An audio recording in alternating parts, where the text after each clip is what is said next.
Ayun, welcome to another version, ano ba, episode of PT Meal Podcast Live. Uh, ang tagal ko na rin yung nag-podcast and welcome to those who are watching right now. Um, Di ko alam kung may nanonood or meron ba. May isa siguro. Anyway, so, kamusta kayong lahat? Kamusta ang weekend natin? And ano ba? Kamusta ang Holy Week nating mga mga friends diyan. Okay. So, ano bang nangyari sa akin this weekend? This weekend I attended a seminar uh, organized by the PTAS Physical Therapy Advanced Seminar by ito yung mga proponents ng PAYOMP, sina Yul Hontilla, Andre Altavas. Tama ba? Pagkakasabi ko ng last name niya. Tapos, yeah, it's all about hands-on orthopedics and, working harder. So, learned a lot from them this past weekend. And I met them personally after seeing their names in Facebook and interacting with some of them. Janice as well. Uh, Ayun. Then met them and heard their seminars and did some workshops about um, orthopedic manual physical therapy. So it's really interesting. Some of them I've learned before, and some of them are new. And I guess what you can't really ang hindi mo pagpapalit sa mga ganong uh, seminars ay yung matututunan mo from experts, from experienced physical therapists. Kahit na you've heard some of the concepts before, you can still learn a lot of things from those who have done it for longer times than you or who are already experts in those fields. So, sabihin natin, alam mo na yung PNF, but you haven't practiced a lot of those techniques or meron certain tips or tricks or body mechanics that they can teach you. So, yun ang hindi mo mapapalit when attending live seminars like that. So, yeah, I'm grateful I attended, and it really sparked my interest back in um, manual therapy and applying orthopedic principles. Um, I'm a geriatric physical therapist, and I haven't done manual therapy for a long time, so it was really beneficial for me attending that seminar. Kayo, how was your weekend like? No?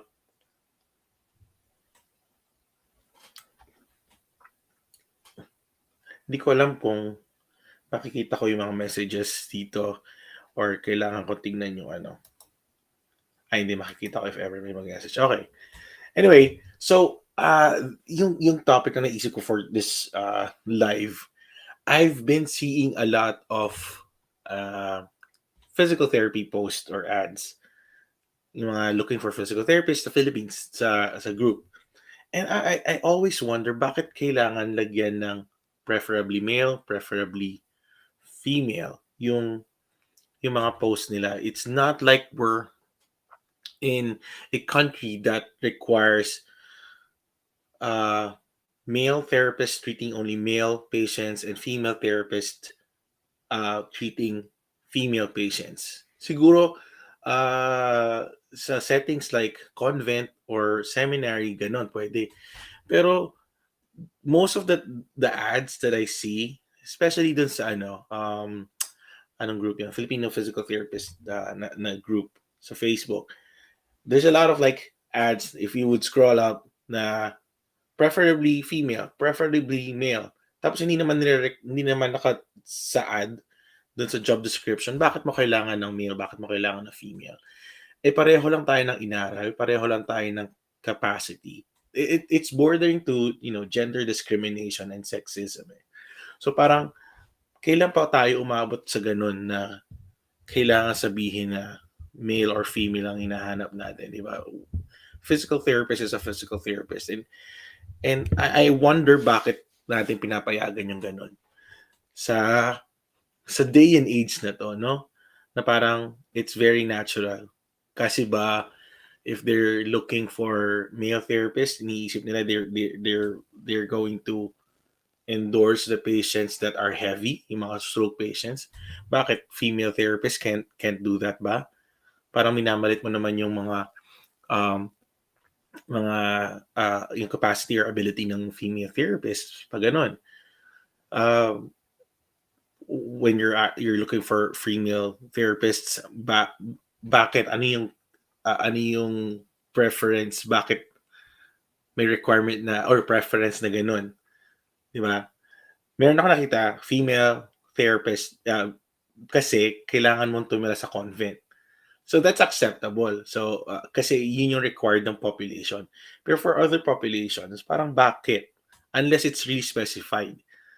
So that kind of advertisement or post wouldn't fly here in the US. Kasi kesyo lalaki, babae, kahit sino pwedeng mag-apply kasi it's protected by the law that you cannot discriminate anyone from applying for a job. Now, ang requirements ay pareho naman for everyone. Di ba? So, parang bakit tayo pumapayag? And dapat, sino kailangan sumita doon? Kailangan bang i-report siya kailangan maturuan yung mga HR personnel? I see big hospitals na hindi nagsasabi ng like preference, like preferably male or preferably female. Yung mga big hospitals, they have HRs, human resource personnel, na they know that hindi tama yun eh. But I see those small clinics na walang HR, na ang nagpo-post ay probably a staff member or a chief or basta hindi HR personnel ang magpo-post tapos nakalagay doon yung preferably male or preferably female. Na for me it's gender discrimination eh. Or parang bordering sexism na rin eh. So yun, I feel that we should, be on the same page on this na hindi dapat nilalagay yung ganon unless it's really, really necessary sa population. Yun lang may isip ko eh. Dapat hindi natin pinapayagan yung ganong practice. Dapat we should be better than that kahit walang law or that tells us to do so. Hindi ko alam kung gaano ka-strict yung labor laws sa Philippines that you're not supposed to do that. Pero for here in the US, stricto sila eh. Na you shouldn't discriminate on age, gender, sex, race, religion. Yan. So everyone has an equal opportunity on applying for a job, unless it's like really like required that that a certain gender is required for a certain job. Pero for most part, lahat pwede mag-apply. So dapat ganun din tayo sa PT. Kung sa isang trabaho, sa isang setting, so sabihin natin isang hospital, ang mga nag-apply lang puro babae. O edi you have competent, women physical therapists there. 'Di ba? So sabihin niya, paano yung mga mababigat na pasyente? And then the company should provide the opportunity to assist the therapist in, every way that they can perform their job well. So kung may malaking pasyente, dapat the company would provide assistive devices or equipment to help the therapist. Hindi na kasalanan ng therapist na may malaki silang pasyente at wala silang gamit. Kasalanan na ng company yun. So, what if naman, what if there is a patient that is inappropriate with female therapist. So, kailangan ng male therapist. Hindi. Kung if your management, if your chief of PT or your director it has a policy on inappropriate behavior at sinita na yon, sinita na yung pasyente, na-reprimand na siya, dapat doon pa lang ma-stop na yung behavior na yun eh. If that patient doesn't stop that behavior, then wala silang magawa but to, discharge that patient. Dapat the company is not afraid to let go of patients if their therapist, their staff is being abused. So again, it's on the company already, the rehab center. So ano pa? Bakit kailangan, or siguro kung all male, so bakit kailangan ng female? Then uh you know, tapos mayroong pasyente na female ang gusto. So then you have to make sure that the patient is aware that you don't, at that moment, the clinic doesn't have any female therapists, and all of your therapists are qualified and competent to handle the case. If you're not, if the patient is not confident or not comfortable with a male therapist, then the company or the patient can, provide someone with a family of the patient, has to be present during the time of therapy, di ba?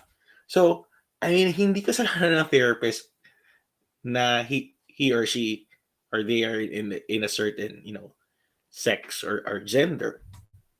If they're qualified. They can practice physical therapy. They can be physical therapists. Uh, they have the license to practice. Then that should be enough. So ang dapat nating nakikita na lang sa mga advertisements or recruitment posts about physical therapists ay where is it located? Kasi sometimes geography wise, better with closer distance sa center eh. So I think that's a good preference. Kasi example for your, like, if you're doing home health, if your company is uh an actual clinic and home health, then you would prefer someone to be living around the area. So that's okay. So ang mga dapat nandun the post, what's the job requirement? Of course, licensed physical therapist. Hindi mo na kailangan sulat yung mga bachelors of physical therapy kasi you can only practice physical therapy if you're a licensed physical therapist by PRC. Yeah, we're talking about the Philippines. So, syempre, if given that you already passed the licensure exam, you already graduated the BS program. So, hindi mo na kailangan isulat yun. So, what else do you require? Are you requiring special training? Are you requiring, are you looking for certain people who want to practice in a certain specialty like sports, ganon, or pelvic health, yung mga ganon. So yun yung mga magandang i-post as a job requirement. So licensed physical therapist, are you yung experience? I wonder kasi you only post experience if your if the role, kunwari yung physical therapy role na pinopost mo ay may levels: physical therapist 1, physical therapist 2, physical therapist 3. So if you're looking for someone like physical therapist 2, syempre you're requiring years of experience. Pero kung doon sa job description or job post roles mo in that clinic, wala ka namang ganong gradation, bakit ka pa magpo-post ng magsasabi na fresh grads, welcome. Fresh grads, hindi naman pwede fresh grads, kailangan niya license eh. So newly licensed physical therapists are welcome to apply. Mga ganon. If you're offering an entry level position, or kung wala ka naman talagang distinction between physical therapist 1, physical therapist 2, physical therapist 3. Pero if you have that kind of um, position in your hospital, syempre you require a higher level of experience for the higher level of position. Ano pa yung mga nakita natin? Pansinin natin. Yun nga, may nakita ako mga bachelor's degree of physical therapy. Hindi naman kailangan isulat yun. Kasi when you say licensed physical therapist, understood na yun, graduate na ng physical therapy education yun. Ano pa? Ito actually mayroon kodigo eh. I screenshot some of the ads dun sa the physical therapist, Filipino physical therapist na community sa Facebook. Okay. Recent board passers may apply. Actually, hindi mo na kailangan isulat din eh. And dapat hindi na rin natin tinatanong yun sa mga tao. Ano pa, like, pwede po mag-apply ang recent grad, pwede po mag-ano. You know, kung ikaw ang recruiter, check, just, do your job. Check the applicants. Makikita mo naman sa resume or CV nila kung if there's someone that you're looking for. And minsan, years doesn't always equate to, efficiency or, competence. Minsan, yung mga bata, when you hear them talk, you hear them defend their answers. Minsan magaling silang, mag-explain.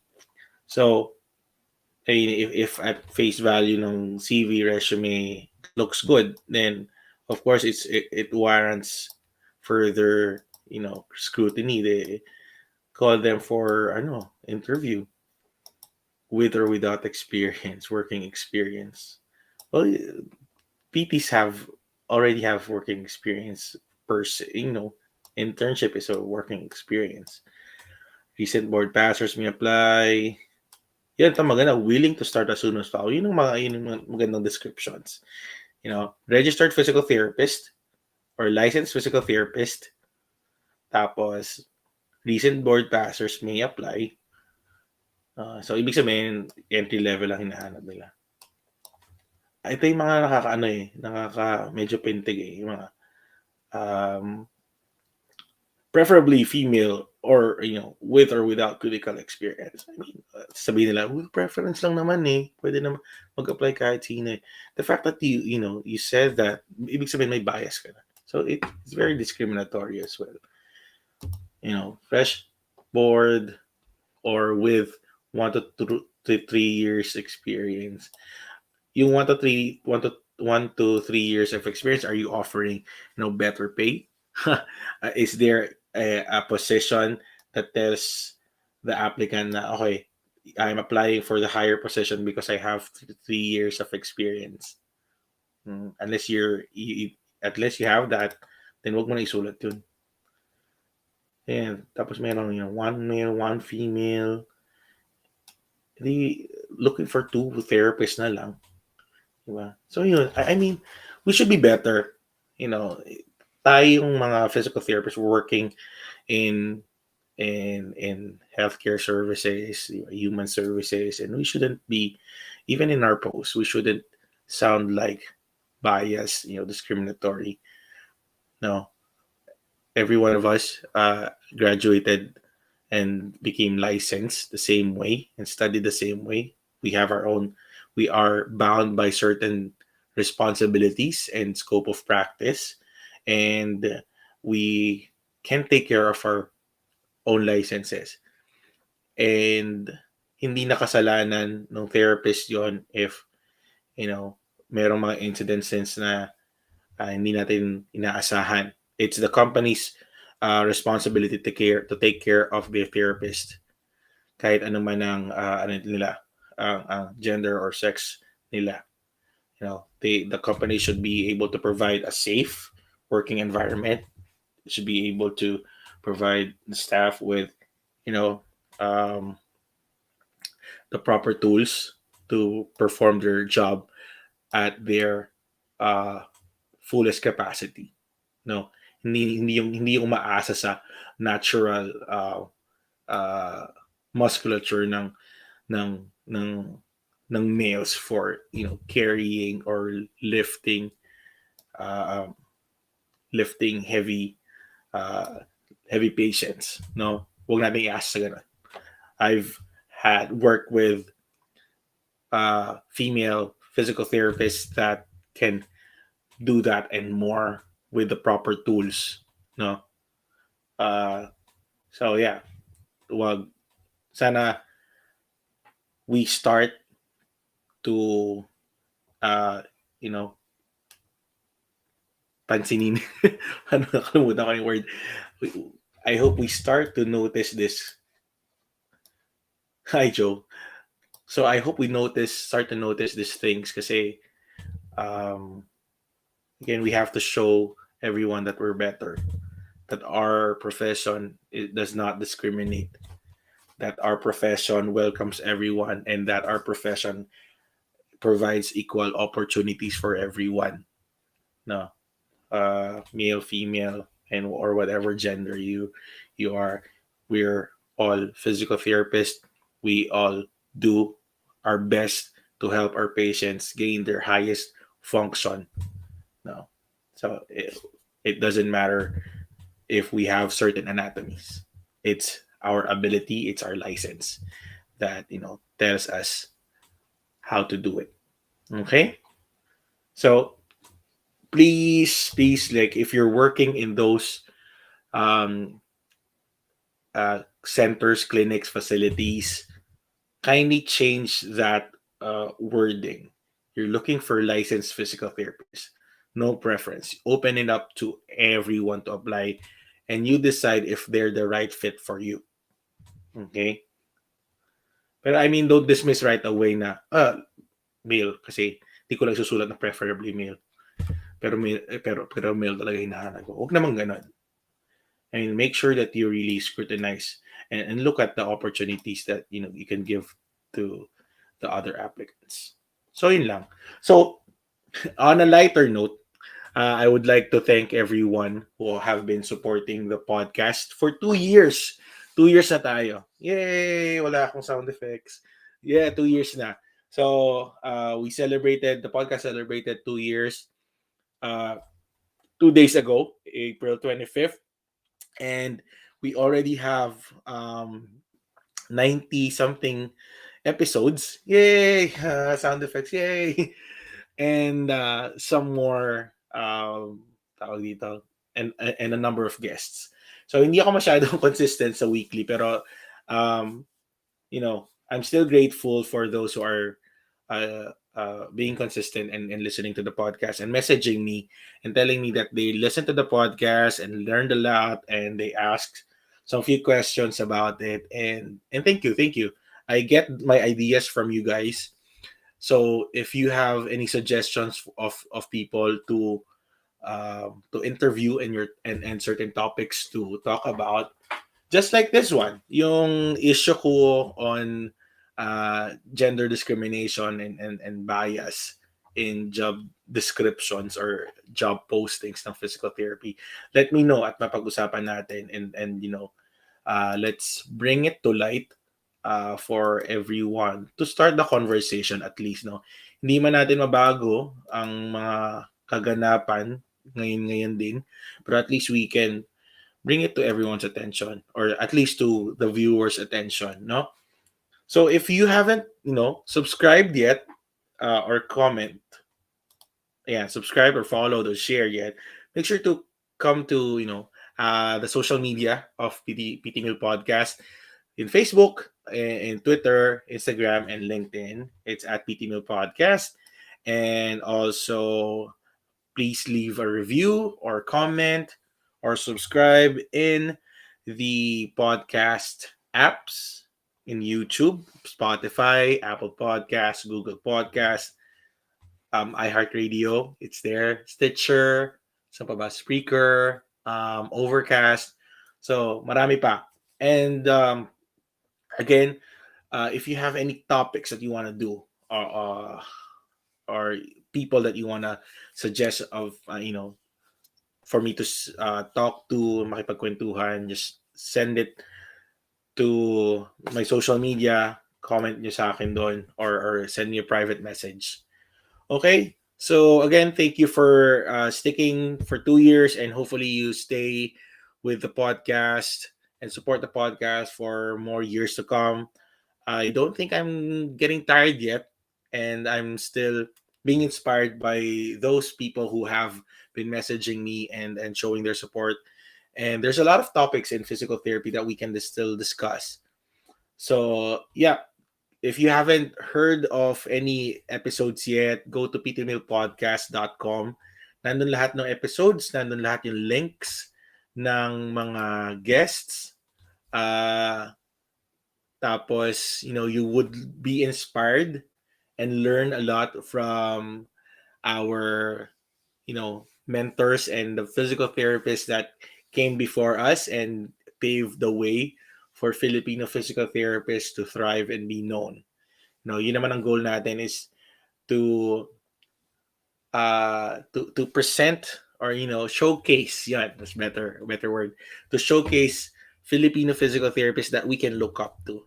We already know our our professors. Syempre, they mentored us uh, in school, but it's also nice to know the people out there who are working in other avenues, or in the profession, in organizations, in the academe, in the clinics, business owners, innovators, trailblazers.